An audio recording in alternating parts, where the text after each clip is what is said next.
Here we have my first unboxing. I haven't ordered anything online in at least a couple of years. I've been lucky enough that there is kind of a local shop a little ways away, but do get there on occasion to buy new stuff. But for the most part, I've been buying more older vintage sort of cars at a number of slot car shows, toy shows, and really lucky on finding things on Kijiji and Marketplace and things like that. But here we go. I splurged here end of the year just before Christmas. I splurged on four cars here.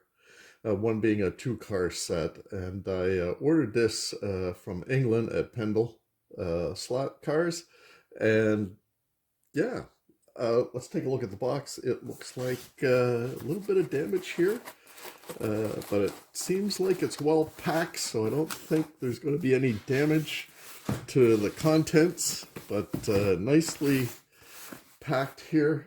I ordered this just over a week ago, and it's already here. So I'm in Niagara Falls, Canada, and this came from England. Where Pendle is exactly in England, I don't know. But it came very efficiently and tracked very well, so I could see its travel to my place here. So I will give this an open. We'll take a quick look, and then I'll get a little more in-depth on my choice. Why did I pick these cars? And I'll give you a heads up. It's all Formula One cars, because that's my initial passion. Even though many of my videos are not Formula One, and again, I do have a lot in my collection that is not Formula One as well, but I fixed that. I'm focused on Formula One cars this time around. So here we go. It's a styrofoam. Now, some of the cars are right near the surface here without protection, so it's always a fear when ordering online. Wow, there's a lot of styrofoam here. So I have a Polycar. I have a Scalextric. We'll take a closer look, see what's inside. Oh, we got a box within a box here. Also have my order printed out here, so I'll take a look at that, see how all that worked out. And then this one, this one's going to be tricky. It's really fitted into this box here. Let me see if I can cut my way into it. Here we go. And this one, we'll be able to see what's in here pretty quickly once I get into this box. Now this is, there we go. So this is directly from Hornby. This is a Scalextric. It is the twin pack of the 1978 Swedish Grand Prix. So that'll give you a very good idea what we're going to be finding inside. And that one, subject matter is very important to me.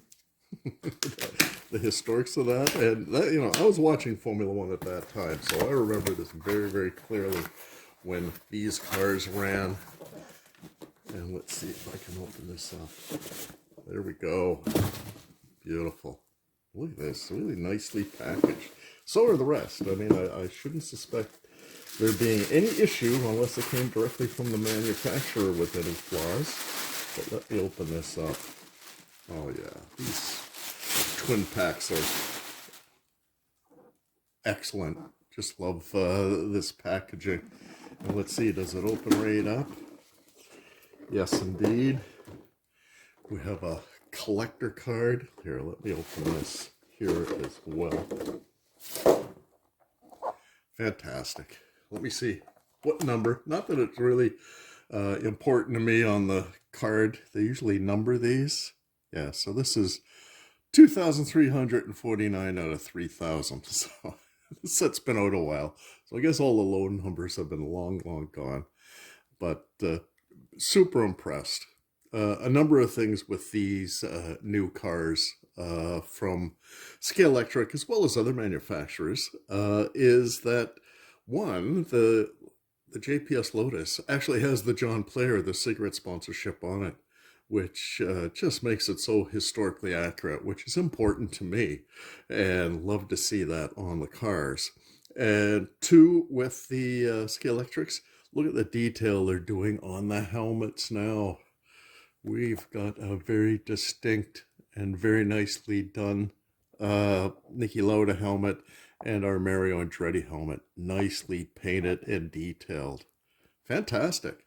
So I will cut and we'll get in close with the other cars and a little discussion of why did I pick these ones. Okay, so here's a closer look of the first of our unboxing, and that is Polycar. Always well packaged with that plastic insert to keep the car in place. And what we have here is the BRM P160. Came in first in Monaco in 1972 by Jean-Pierre Beltois. And here's that car. Man, it is spectacular. The detail that Polycar is doing on their cars are spectacular. Very, very nice. From the driver's helmet, engine detail, and all the livery is incredible. And yeah, 1972, right up my alley. I really followed Formula One religiously from 1973, so I had an inkling of what was going on in 72, and of course being into it in 71, I mean in 73, I really looked back the year before of 72 and 71, so I've got a lot of material on those years, my informative years. Now, this P60, I did get the previous Polycar here of Siffert, so that very much the same car. Difference is over the engine detail and these radiator intakes here. This was where air boxes, air ram were introduced, and the change of livery to Marlboro from the Yardley. But just excellent cars. Now, what I had previous, this is a French Scalextric, and this is actually the P180. Very unique, in which you can see this extra shroud over the cockpit with just the steering wheel hands peeking through there. Significant design-wise difference is there is no upfront radiator. They're all in the back.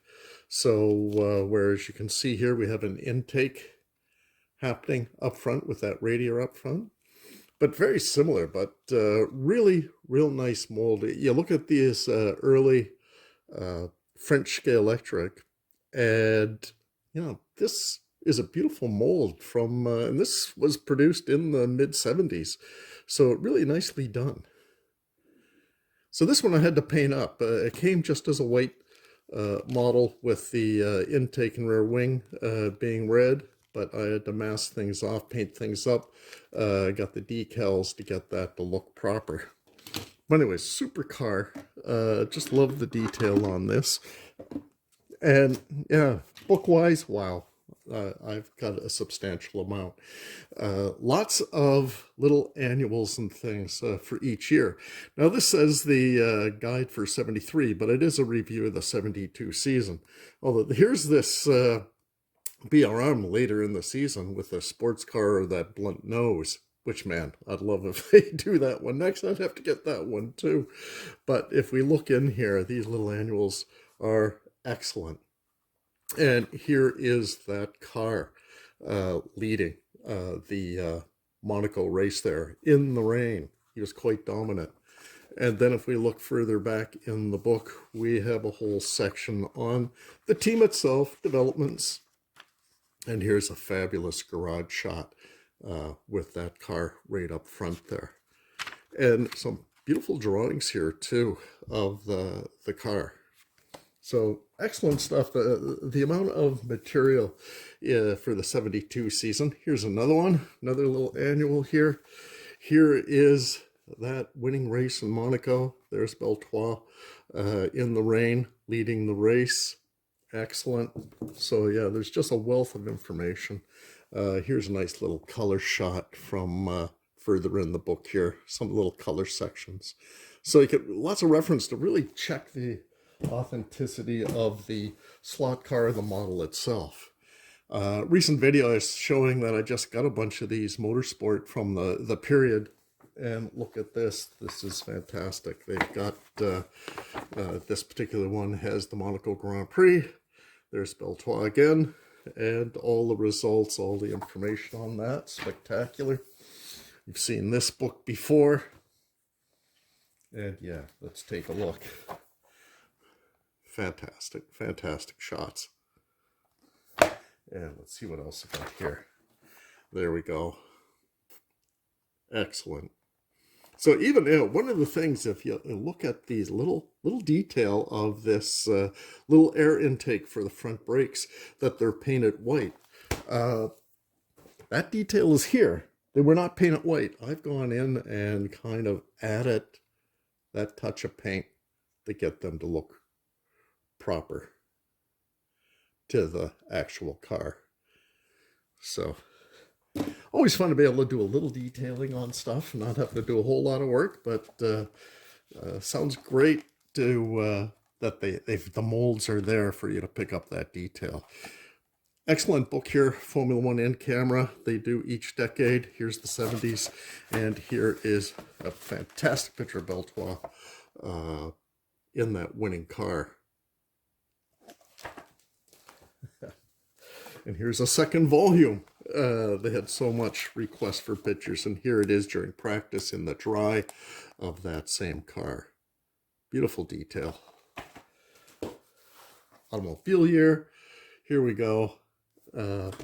Featuring the race. Here's yet another shot. Beautiful shot. Going over the hill there at Monte Carlo. Again, these automobile years were fantastic for the photography as well as the article. But here's the coveted auto course. Always the magazine, or I should say annual book hardcover. There is a picture. Black and white. Auto course, fantastic articles, well written, and detail and all the lap charts and everything. But really, automobile year is superior in the photography. Next is the Scalextric of the Williams from 1987, which Nelson Piquet won the World Championship. So beautiful model. And what I'm really impressed with is the detail on the driver helmets now. And just the scale and accuracy on their cars are brilliant, to say the least. From all the tempo printing to all the detail of the structure of the car. Super nice. They do have these new green cases for the championship winning cars of whatever category and race type. But here, that 87 World Championship is excellent. Significance of this car, why I just had to have it, is that back when Scalextric produced this car, and again, I got the red 5. This is the Nigel Mansell version, but you can see how simplistic helmet and driver is here. And even the car itself, quite toy-like, pretty out of proportion and such. And you'll really notice that when I compare these two cars. So this one came out in the 80s when I picked it up, but just looking at comparison, there is no comparison. Very toy-like, and then this is a real model accurate collector's edition. This is a fine, just a static model to display, but that it runs, just fantastic. But just looking at these two cars, yeah, no, no comparison. The other reason of getting this is that I got the earlier Scalextric version of the John Player Special Lotus of Ayrton Senna. Yeah, the helmet wasn't done up on this one. I gave it a paint. I could have maybe nice to do a little better job on that, but I got the color, the green and blue stripe on the yellow helmet, and put some decals on that I had. But other than that, the car again is a beautiful representation, because again, they did produce that one back when. And here's that comparison from Scalextric that came out in the 80s of an 80s car. And again, I painted up that helmet to look like Johnny Dumfries, who was Ayrton's partner, so that was accurate to the number. And then this one, and again, it is perfect. and all that John Player special. Fantastic. But an absolutely brilliant representation and a really excellent running car. And I just had to have this to run it against the Senna Lotus of that same year. Significance for me as well. Reason why I had to have that car, I saw that car run in Detroit. And I saw Nelson Piquet as well as Nigel Mansell drive those cars through the streets of Detroit in the American Grand Prix at that time. So fantastic. And there he is there. Other magazines at the time, pre-editions, reviewed that season. Also, Autocar did a special, 1987, and there he is, champion, third title.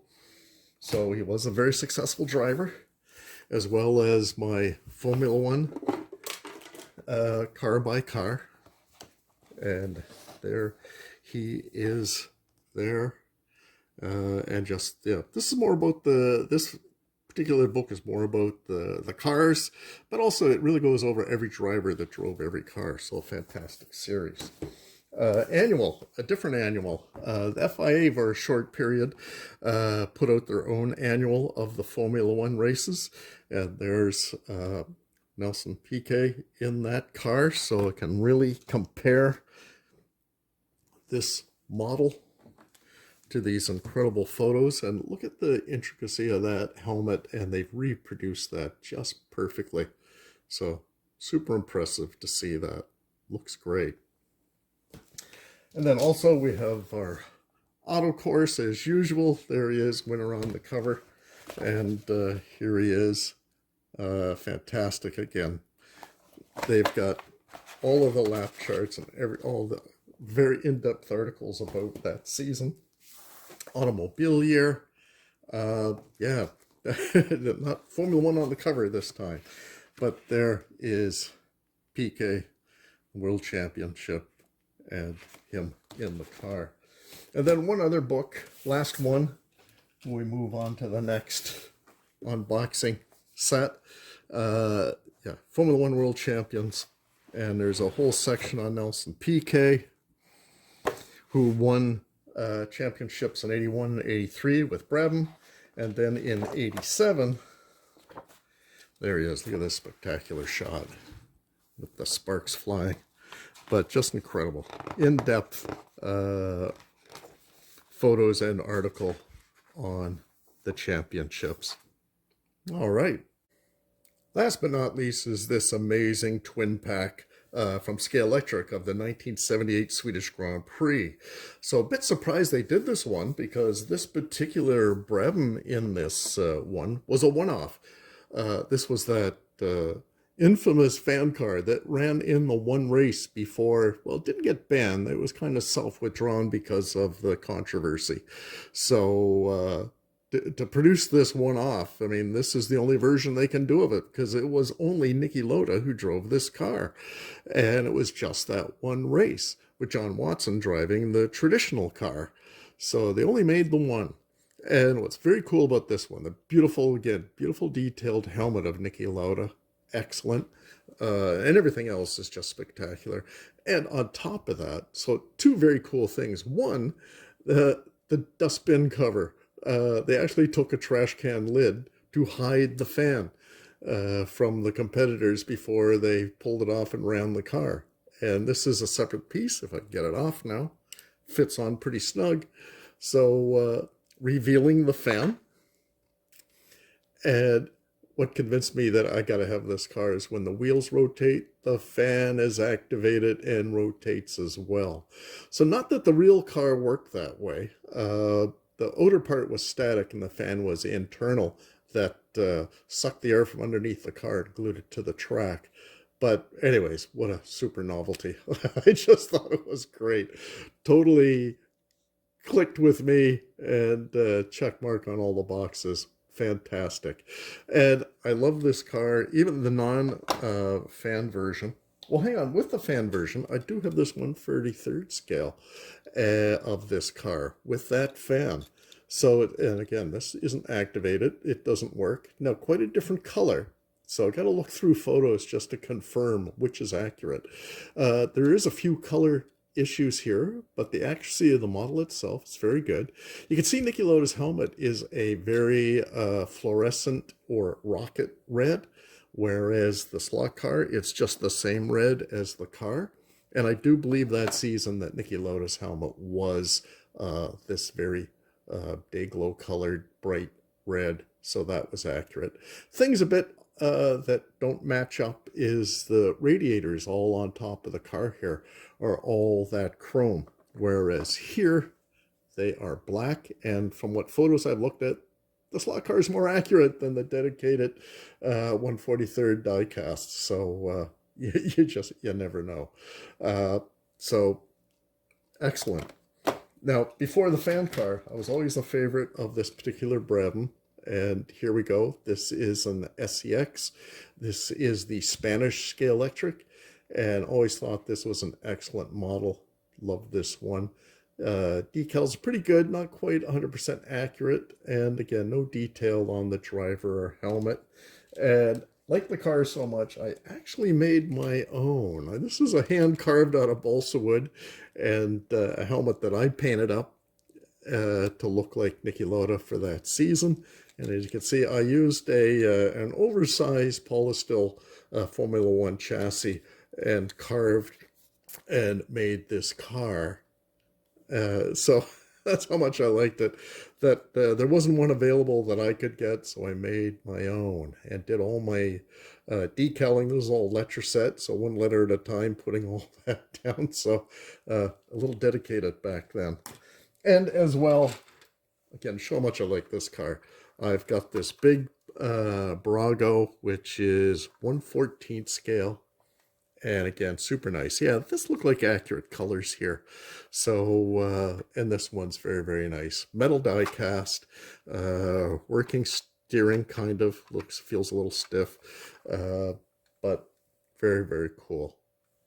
Now, we move on. Well, hang on, before we do, let's just take a look. I do have this incredible book on the competition history of Niki Lauda. This book covers every single race. It has results, has a photo from every race he ever driven in, from his Formula V days all on up. And they do have a review of that 78 Swedish Grand Prix. And here he is in that fan car. And there's a picture of that fan car from behind. So you can see those radiators, that color, that Scalextric got it right. So it's always nice to have all these resources to see accuracy, which is important to me. And then we come to that incredible famous Lotus ground effects car, the incredible John Player Special. And the gold on here is absolutely perfect. I'm not sure if the color's reproducing right, but man, it's bang on. And that incredible helmet detail of Mario here, very, very nice. Now, it'd be nice if they had a black gear in there. This white one really stands out, kind of ruins the illusion of it being a slot car. Both these cars have quite the magnet in them. Probably the most curious is just how far back they put the guide on this one. But I have given it a run, and we'll do a little track test on this. And it doesn't seem to affect it at all. It works really, really nicely. Whereas our Brabham here, that guide is nice up front, just in front of the front wheels, where you get the best control and drive characteristics on these cars. So slot car wise, what did I have in the past? I have a Spanish Scalextric, or SCX. This is the same car, but painted up in the Martini Racing from '79. And this was important to me because this is when I started going to races. I went to Watkins Glen 1979 to see this car, which was fantastic. And on top of that, I do have a nice 1/18 scale of this very car, but this is the Canadian Grand Prix version with Jean-Pierre Jarier driving, replacing the late Ronnie Peterson, who died at Monza the race before. But again, beautiful, beautiful model. Nice accuracy, nice detail, incredible. So let's take a look on the book side of things. Mario Andretti, that is representing that World Championship car. And here is that traditional book the World Champion puts out. And this particular one, I've seen Mario a few times, had him sign it here, and I saw him again and had him sign this card that I stuck in here as well. So, excellent. Auto course, there we are. We've got both the, is that Ronnie Peterson? I'm not sure. Maybe that's Sharia in the background. Don't recognize that helmet. But there's Mario and that 79 in the auto course. Excellent. Here again is the automobile year with those, with teammates here driving the car. Fantastic.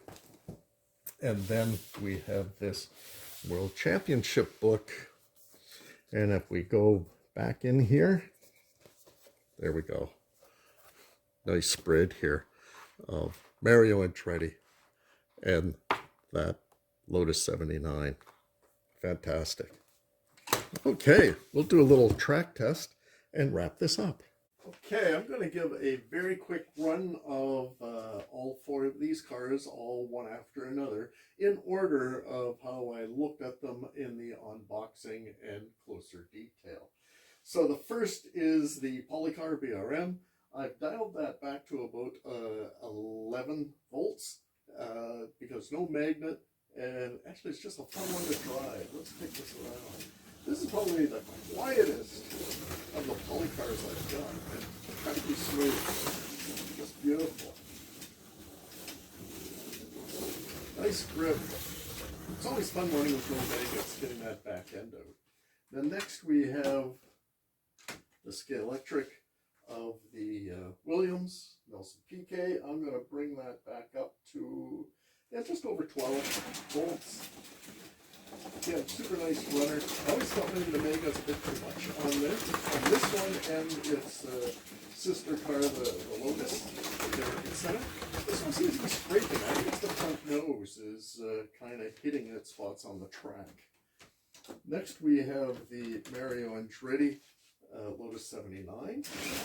Same voltage, but really nice. Actually, it's a quicker car. It doesn't have as much range. So it's actually a little color, a little clearer to drive. It's really coming down pretty much because of that magnet.